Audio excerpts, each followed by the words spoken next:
Welcome back. So the next speaker of this session is Professor Preeti Aghalayam, professor at Chemical Engineering at IIT Madras, and she also happens to be the director of the IIT campus at Zanzibar in Tanzania, the first IIT campus outside the country, and I also hear that she's the first women director of IITs ever. Okay. Over to you, please. Thank you all. It's a pleasure to be here. Hopefully, everyone in the back can hear me okay. I've chosen the title as Globalization of IITs, but I do expect that through the course of this talk, there'll be a number of themes that I will touch, some of which hopefully will spark some discussions in this August audience. I just want to talk a little bit about my own perception on what we think of as education. And I've titled this as Schools, Colleges, Graduate School, and Beyond. And I want to just maybe have us think about what we typically expect to achieve from each of these places that we've been to or we're sending our young people to. In terms of schools, I think that the most important aspects to consider are, of course, language skills, something to do with math, definitely reading and writing. We play a lot of attention to that. But also scientific method, I think is important. And perhaps one thing that I feel is something we don't pay as much attention to are motor skills in terms of how young people learn to work with their hands, irrespective of what they want to do later in their life. But most of all, I think that as people often say, young people, children are naturally scientists. They're naturally curious and eager to learn. And if the end of whatever school and regiment of school that we put them through, if the love of learning is retained, in my view, it feels like that will be an achievement for us. Now, when it comes to college, of course, there is an expectation that there is a build-up on whatever happens in schools. And for example, I have said that something fundamental in terms of science, math, definitely we cannot anymore escape the importance of subjects including biology, economics, and so on when we come to a college education. Again, one aspect that perhaps isn't inherently or overtly focused on is problem solving skills. Of course, I come from an engineering background. All of my study, all of my teaching has been in engineering through college, graduate school, and beyond. And inherently, of course, we think we are problem solvers, and formulating a problem, devising a solution and a methodology of solution, and analyzing the solution once we have it is something that we do intuitively, but perhaps there is a call for very overtly including that in as part of our curriculum. In my view, again, beyond this, when we think, and of course in a room like this, it is definitely seems to be a given that there is some approach to research or academic institutions beyond college as well. And there the views are, or there the goals are more to hone the innovativeness of our thinking and perhaps get more open-minded and just embrace research. And in that time, I think developing a worldview is what one should focus on. So maybe at the young age, if we can, when we think about how we devise a policy for education, again, this is a very idealistic view. It has nothing to do with any bricks and mortar thing that I have access to building at this moment. But in a very sort of theoretical way, if I was to conceive it, I would say retaining the love of learning of very young children.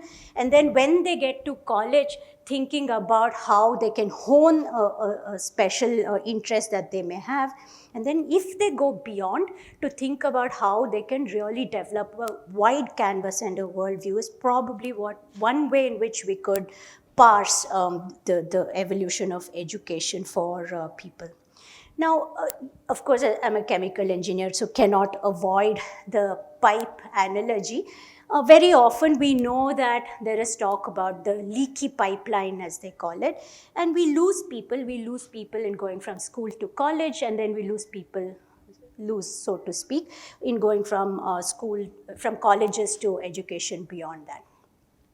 And probably if you look at the practical aspects why this happens, without further cutting it across groups of people, at the end of school, and again, this I also speak a little bit based on my experience in another continent beyond India now. At the end of school, young people are choosing not to go to college because they develop a need or an interest in a vocation, and they go in that line. And that's sort of the leak in the pipeline that we can expect to see between school and college, in my view. Now, beyond college, again, perhaps not in this room, but if you look at a college classroom outside of here, including at the IITs, you're going to see that decreasing percentages of our students are choosing to go for any degrees or any associations with academic institutions beyond the undergraduate one. And that is probably, or that is most likely, because they are able to carve careers out of the education or the degree or the, in our case, the brand that they get at the IITs, and there is no perceived need to go beyond that. It's probably a little bit self-effacing to claim that only when we go beyond that, only when we have all of these institutions, all of these degrees, all of these studies under our belt, are we in a mental position to be researchers, or at least good researchers. Now, all of this I say because it feels like, if we, again, this is a very idealized kind of view. It's a perception. I'm not trying to give you any data to back it up or sort of force you to embrace this view. But I see it as, in 2023, this is an opportunity that we have as we build institutions, which is the topic for this afternoon's set of lectures, to look at a more holistic, but at the same time an individualistic lens as well. And if you read anything about what various countries are talking about their education policy, couple of words jump at you. One of them definitely is inclusivity. And there is a call to say that, whatever you do at the school, the college, or any education of higher learning that you build or grow or evolve, inclusivity is important.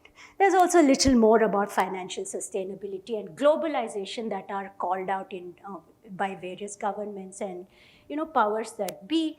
And I want to examine through the course of the next 10-15 minutes that I have what the implications of this are, and also tell you a little bit about our own particular experience in our offshore campus that we now have.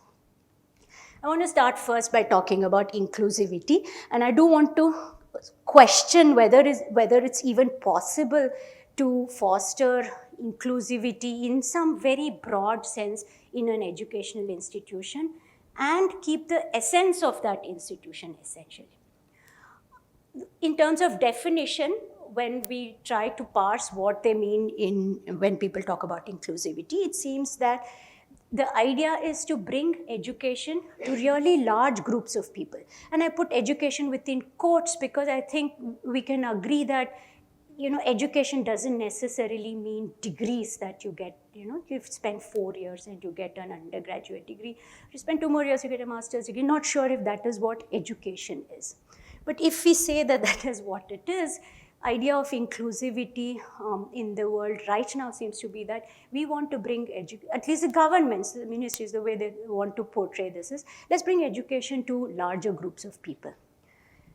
And also simultaneously, not only that, let's provide job and career worthy skills to everyone. And this everyone, I think, is again probably something that I should have put within quotes. Who is everyone? Is it the entire population?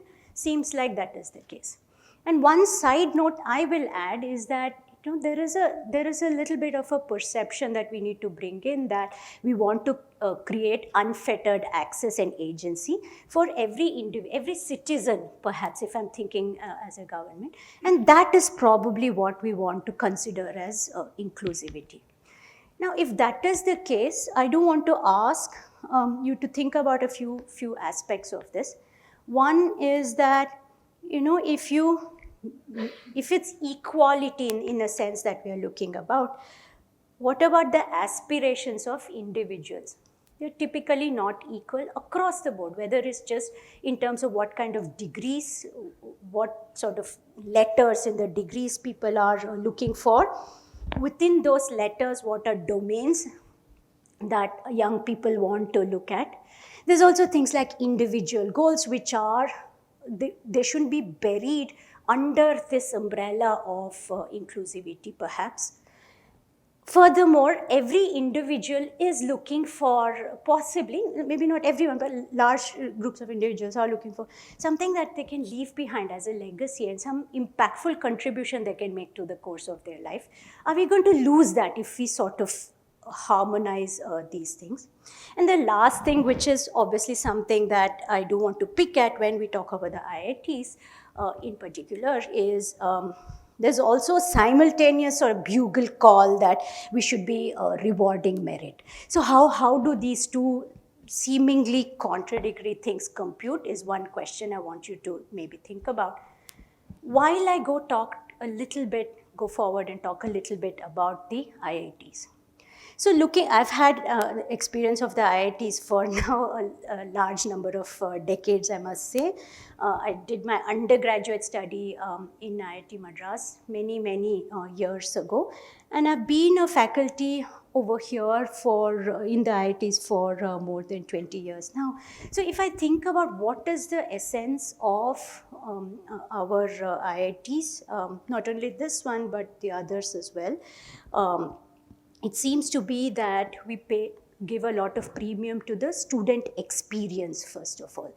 Whatever that means, whether it's how they engage with us in the classroom, how we do the coursework, the credit structure, the way in which the curriculum is put together, or how we build this environment where they are living and also simultaneously learning, growing, building friendships, networks, thinking about their future, developing their philosophy for their own lives.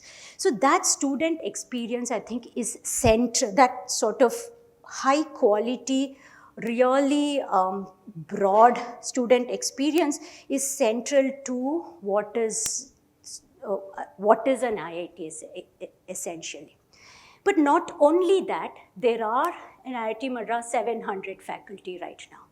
And if the faculty were not allowed to aspire for success or excellence, the story of the IITs, in my view, would be very different. While in the media, a lot is about the students, how great they've done, how when they graduate, the alumni, they're doing so spectacularly well. All that having been said, if the IITs were not a place where we as faculty could aspire to be the best that we can be in our research area, in terms of the technologies that we develop, in terms of how we interact with the local communities, in terms of how much freedom we have in developing our courses or teaching our courses or pursuing our research activities, or even our own startups and so on. If freedom was not there for any of these, the story of the IITs would definitely have been different. So keeping that aspirations of the faculty also somehow front and center alongside the student experience, I think has been important for the IITs. And of course, there's a lot about the impact of the IITs in terms of how our alumni are really successful, how in terms of innovation we are doing really well at this point of time. A lot of it is student-led, but a phenomenal amount of it is also coming from the faculty. And very importantly, our research scholars who are standing tall. 1/3 of our population is, actually more than 1/3 of our population is now research scholars who are performing at an absolutely world-class level in terms of the active research and innovation and entrepreneurial activities that they do. And therefore, there's the impact which is increasingly felt, even if you set aside all of the media hype around the IITs. So probably the first two things are most important, and the impact that we are getting from being the IITs is, I think, also necessary to consider at this point. Now, given that there is this big animal of an IIT, if I was to take you back to my previous slide, how does one go, why or also how does one go about broad basing the IIT experience? I think this is where we landed up when we started thinking about what does it mean to globalize, what does it mean to internationalize the IITs, how are we going to be open to the rest of the world, and how are we going to retain this core of who we are and what has made us really, within quotes again, successful as an educational institution. In terms of expanding the IITs outside India, there were a couple of, maybe handful of motivating factors that were laid out in front of us, and we thought about it. One is that, and some of it were, came from within, some from without. The first thing is, of course, the ones within are more important than anything that comes from outside the system. We increasingly saw that we were interesting to our international partners. So they would come, students, faculty, heads of institutions. The number of times that we've been visited has been increasing really exponentially. Students are interested in our courses, they're interested in our research, they want to collaborate with us. And we were wondering why. We did have an occasion to wonder why suddenly, and of course there are a number of reasons, but one of the reasons for us to definitely participate in this sort of interaction was that as we looked at how to grow our, in a very holistic way, our research and innovation activities, we immediately recognized that the diversity of mindsets, experiences, etc., bringing that into the teams that we work on is very important. Bringing that into the classrooms immediately enriches the experience for everyone, including us as teachers. So we said that good, there is interest in us and who we are and how we do things. And we are interested too in those that, actively, proactively, but also little bit passively, to reach out to colleagues across the world whose experiences, whose educational sort of the line on which they come along in terms of the nature of their school or college education, or their interests and the way they are looking to make impact in the world are different. So we said that we should be open to diversity of perspectives, and one of the ways in which we can be open to that is through accepting that internationally this is something of interest to us. Of course, there's the NEP, National Education Policy, that does specifically say that there is some occasion for us to globalize, internationalize, and so on, but that's not as important. As we looked a little bit more particularly at this, and now I'm coming particularly to the sort of the Zanzibar story, so to speak, we also have lots of interest from East Africa. Specifically, we have students from East Africa that study with us at the master's level, mainly. And a couple of years ago, we put together a series of, we thought this would be an idea worth exploring, so we put together a series of interdisciplinary master's programs. And we said, this is for international students. Let's see how this experiment goes. Went phenomenally well, aside from the region, Nepal, Bangladesh, etc. Africa, it was a big hit in Africa, particularly East Africa. So we started getting really good students from there. And some of the things that we worked on, there is a set of projects that we do that is Asia, Africa, rural development projects. And there it was phenomenally good how we worked together, or our students worked together with students from East Africa.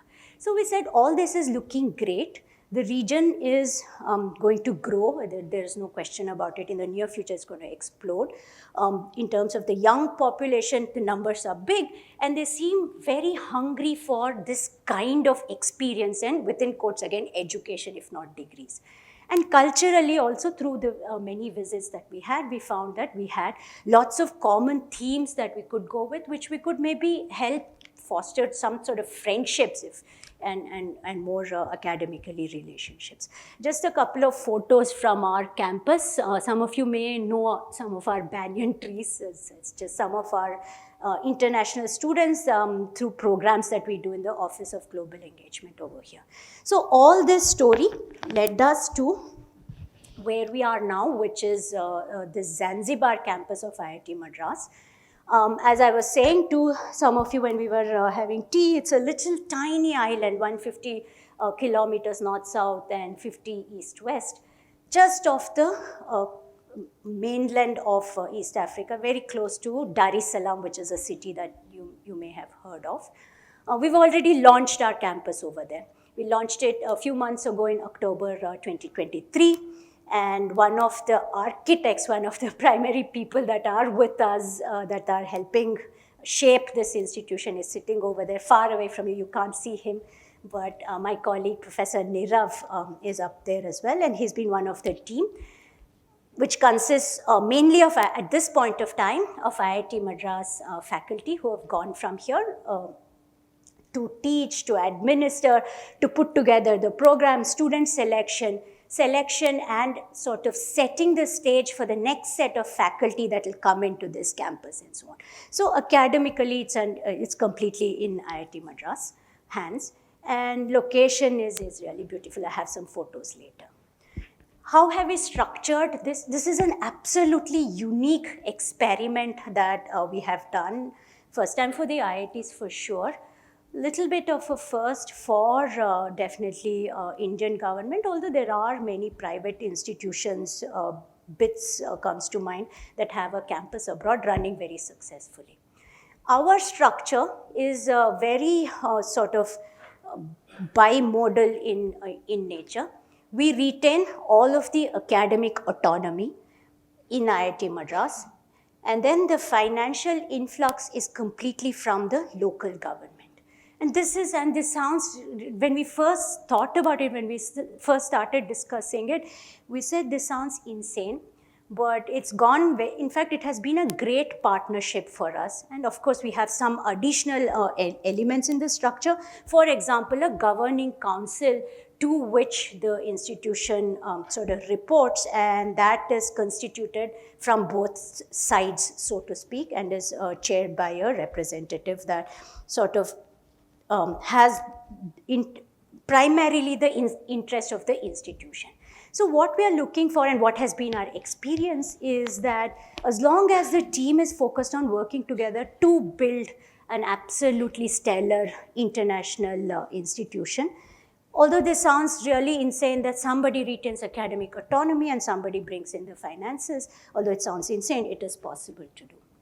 Which brings me to the next question that was a little bit bothersome, that, is it possible to build an international academic institution, higher education, research, all of these bells and whistles, etc., while being financially sustainable, without continuously for 60, 70, 80 years on end having to reach out to governments or other parties for meeting the operational expenses. At this moment, we are conceiving the budget of this institution fairly carefully, and there is definitely, the budget is met by both the student tuition fees and influx from the government.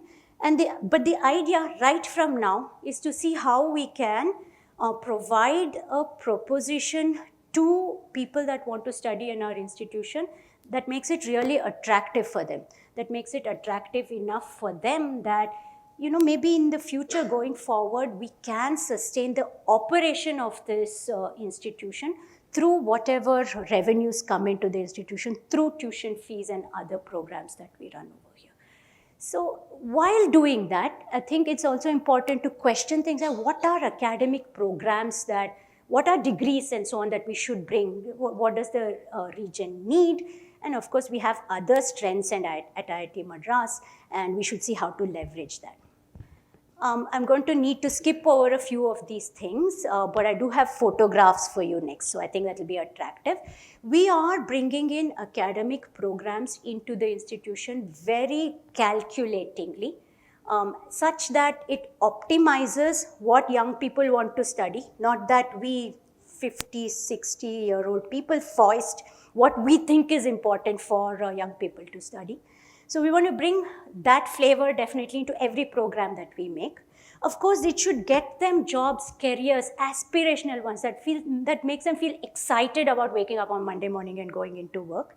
Definitely, because we are in a new region, we are in a different region. It's not. It's more or less our home right now, but not entirely.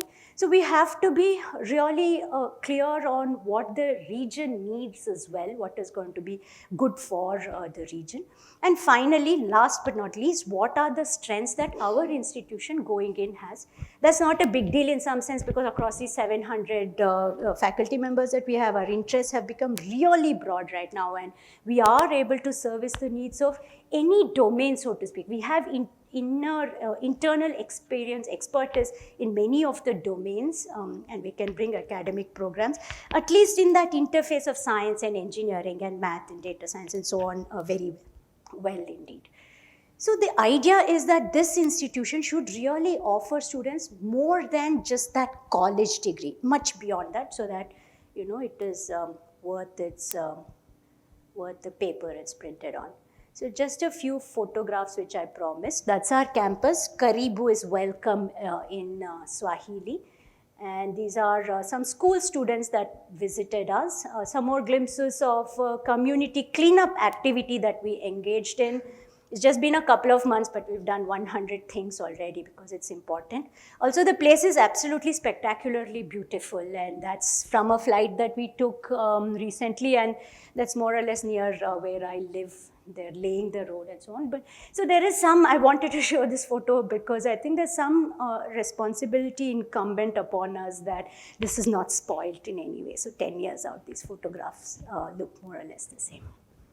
There's a lot of challenges up ahead of us, but I am looking at the clock and I am going to skip most of these things except to say that it has been our endeavor from T=0 to work closely with the local communities in various ways, however we could conceive our place in their society, to do that, to look at that with a lot of humility and going without a mindset that we know everything and so on. We've also been engaging a lot, can do a lot more, but we've already been engaging a fair bit with schools and teachers and so on. And I think most of the time we are embracing the differences between us, exploring those cultural similarities that we have, and genuinely enriching each other's lives. Like the staff composition, there are 10 Zanzibari staff that work in our institution now. There's this handful of faculty that have gone from here and a few staff, very few staff that have gone from here. And we all work phenomenally well together. And it seems very clear that from the get-go, all of our interest is really building this institution out in the best possible way. Now, right now, operationally stable, as I call it, while I hope that I don't have any WhatsApp messages to look at when I finish this talk that will belie this statement. But already looking, and one of the reasons I'm here also is look at ways in which we can grow and evolve in an accelerated manner. The IIT Madras's growth has come 60 plus years into since its conception. We really are eager that the Zanzibar campus grows much faster than that.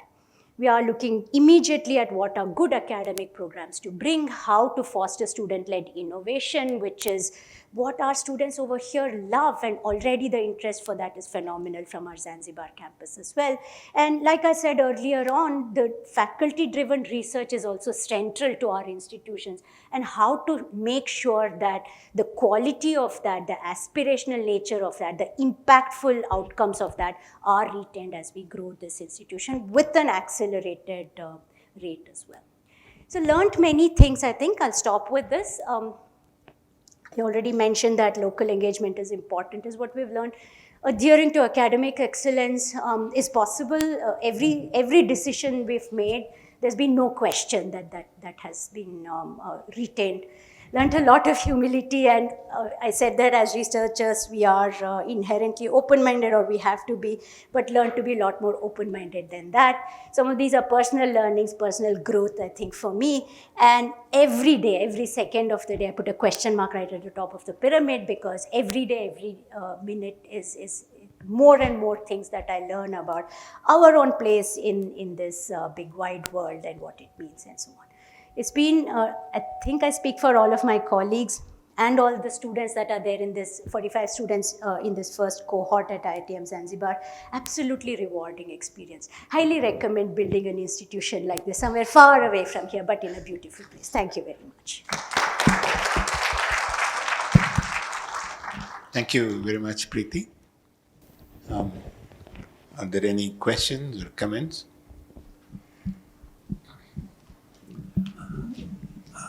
Madam, you mentioned a word rural development in your program.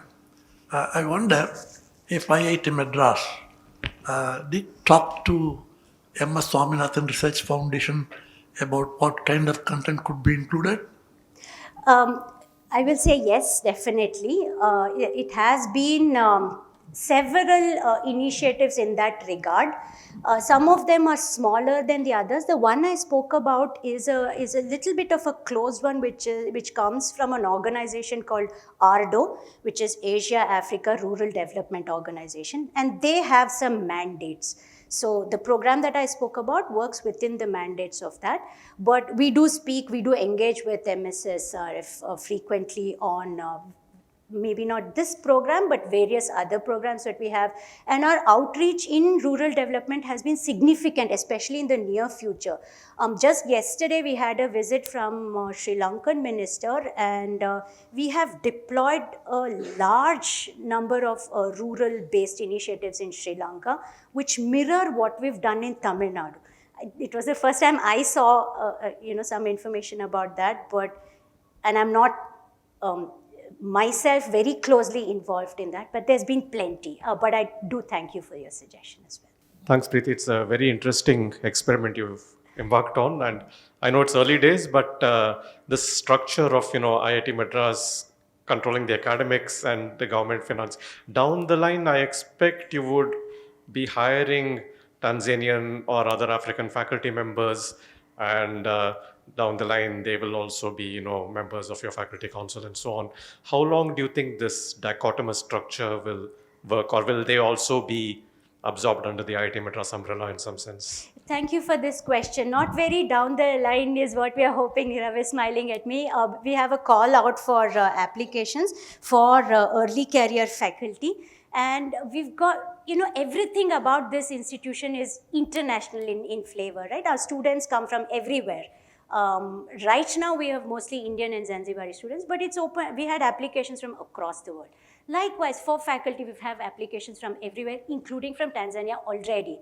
Last, I think, couple of weeks ago, we got our first set of applications from that region.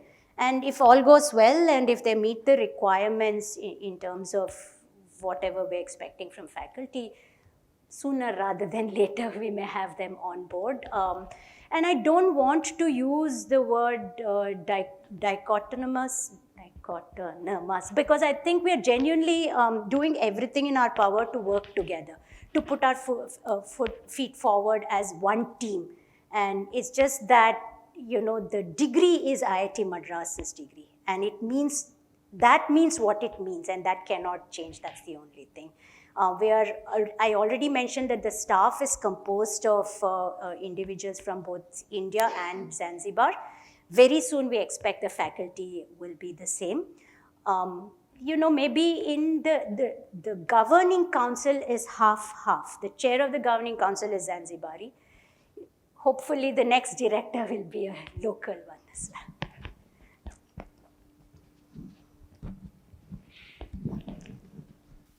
I'm just wondering if you had some reverse feedback loop, meaning learnings from your Zanzibar experience, which can make IITM better or any of the IITs? That's a very good question, and definitely yes. I'll definitely say yes. We have learned so much, and we're definitely bringing that back over here to our mothership, as we call it. And you know, as individuals, our own teaching, our own research has been already informed by the type of experiences and worldview that we are getting over there. So 100% yes, and we feel so sort of, it's been heartwarming because very senior colleagues in the system tell us very frequently that go out there, do this institution, don't make the same mistakes we made earlier on in this system because you now have an opportunity. So, but thank you, that's a very, very good question and push. Okay, so thank you very much again, Preeti.